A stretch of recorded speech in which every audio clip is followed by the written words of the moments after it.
Can you sack a manager mid-game? That was a genuine quote that was put into my Chelsea WhatsApp group during the game against Everton. Can you sack the manager mid-game? That was sent into a group by somebody who was at Stamford Bridge. That is how Chelsea fans are feeling about our manager. That we would be better off during a game of football to not have him. We would be better off to simply sack him and hope for the best.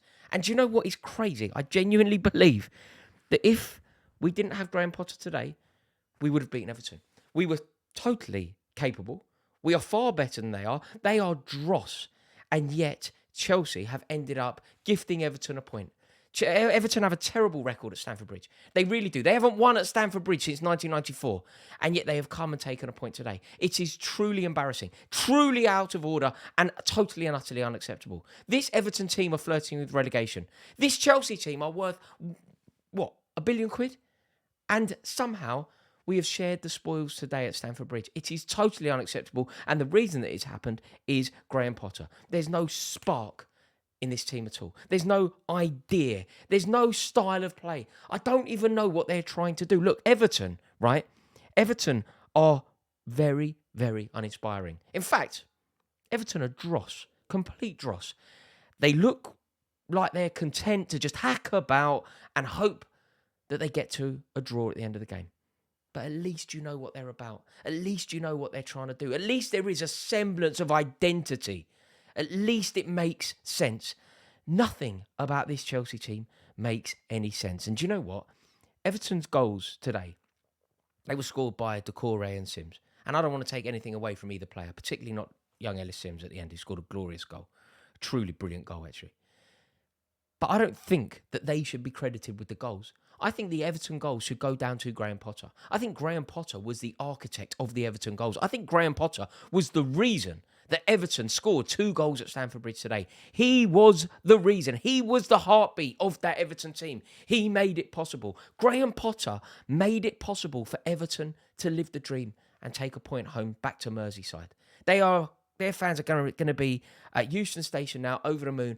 And the person that they should be singing about isn't Sean Dyche, it isn't Decore, it isn't Sims. They should be singing about Graham Potter because he made it possible. He allowed them to dream.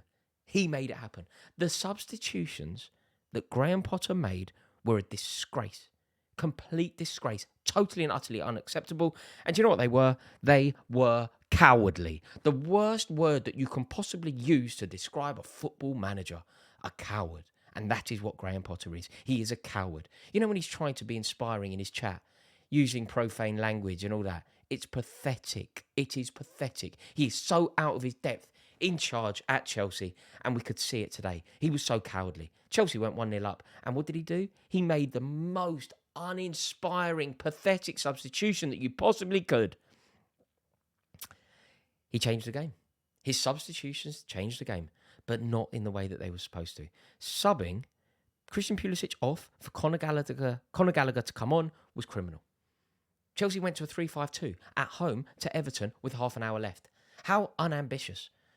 Don't invite pressure against a team like Everton because they will make you pay. And I think Sean Dyche, Ian Wone would have been looking at that substitution thinking, oh, this is weird. You know, they were struggling to cope with Christian Pulisic. And if Pulisic goes off, Mykhailo Mudrik's sitting there, £100 million worth of talent. So if he's going to come on, that's going to be really difficult. You know, our fullbacks are going to be pinned back. Hang on a minute, they're not doing that.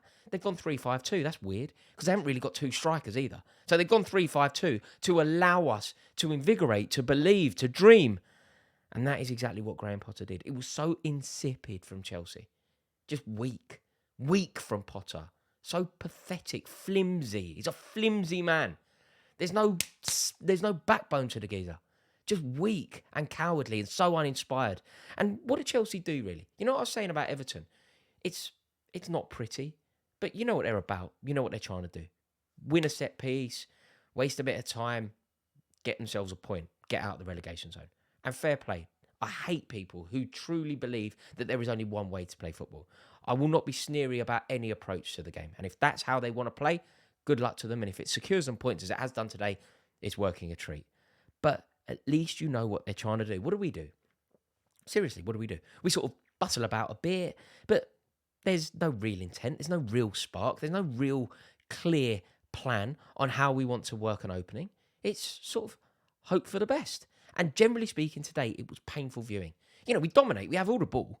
I reckon in that first half, we probably had, 85, 90% of the ball? We had all the ball, but we do so little with it. It was such a poor first half. When I'm thinking back now, off the top of my head, chances in the first half. Maybe the Kovacic volley, was that the best chance? So it really was so flat. But somehow we managed to make it a game. We managed to make it a game when it shouldn't have been one.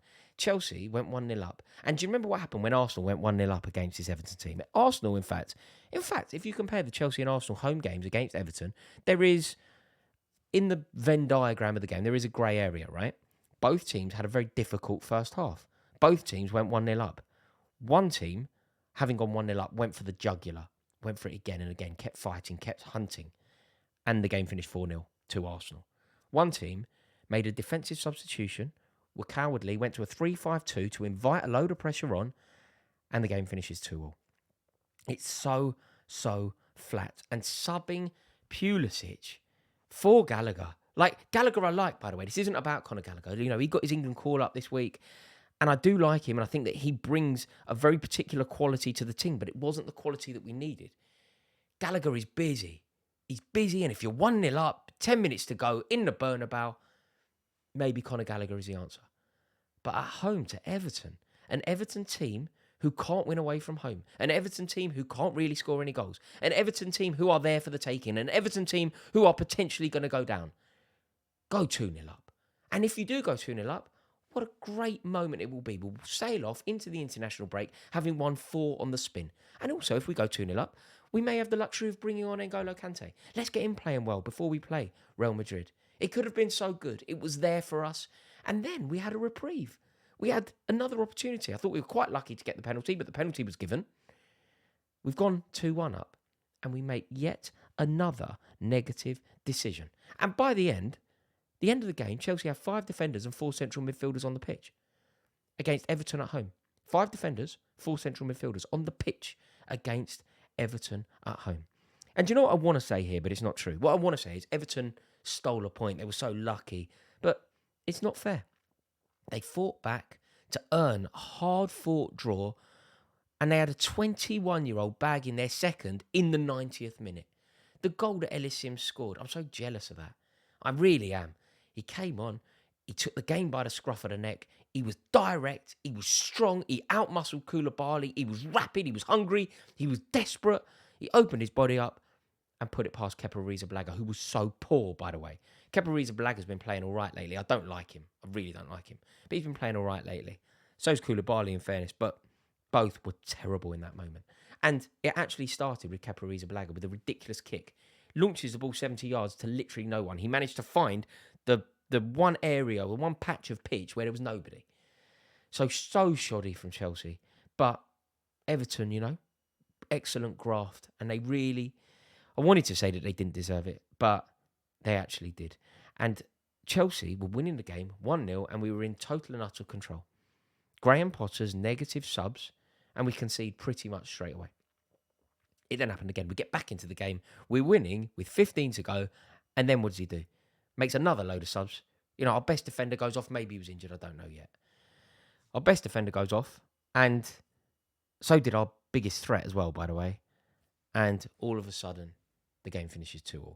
It's mid-tier management. And that is why Chelsea are a mid-table team. They need to do something fast. And I think they need to sack him now. Not been a good day for Chelsea, has it? God. Although, at least Conte and Tottenham, mate. Cheers for watching. Let me know your thoughts in the comments below. See you in a bit.